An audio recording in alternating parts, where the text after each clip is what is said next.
اعوذ باللہ من الشیطان الرجیم بسم اللہ الرحمن الرحیم السلام علیکم ورحمۃ اللہ وبرکاتہ۔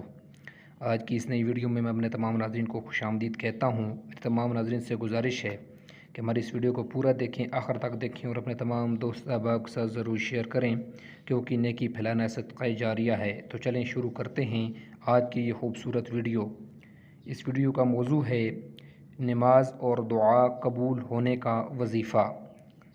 حضرت عبادہ بن صامت رضی اللہ تعالیٰ عنہ سے روایت ہے، رسول کریم صلی اللہ علیہ وآلہ وسلم نے ارشاد فرمایا، جو رات کو اٹھے اور یہ کہے لا الہ الا اللہ وحدہ لا شریک لہ لہ الملک ولہ الحمد وہو علی کل شیء قدیر، الحمد للہ وسبحان اللہ ولا الہ الا اللہ واللہ اکبر ولا حول ولا قوۃ الا باللہ، پھر کہے اللہم اغفر لی، یا کوئی اور دعا کرے تو قبول کی جائے گی، اور اگر وضو کرے اور نماز پڑھے تو اس کی نماز قبول کی جائے گی۔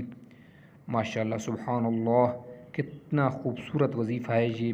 اللہ پاک ہمیں نیک عمل کرنے کی توفیق عطا فرمائے اور موت سے پہلے موت کی تیاری کرنے کی توفیق عطا فرمائے۔ میرے تمام ناظرین سے گزارش ہے کہ مزید اچھی ویڈیوز کے لیے، اچھے وظائف کے لیے ہمارے اس چینل کو وزٹ کرتے رہیں۔ اپنا خیال رکھیں، اپنے بچوں کا خیال رکھیں۔ اللہ تعالیٰ آپ کا، آپ کے تمام گھر والوں کا حامی و ناصر ہو، آمین ثم آمین۔ ویڈیو دیکھنے کا شکریہ۔ اللہ حافظ۔ السلام علیکم ورحمۃ اللہ وبرکاتہ۔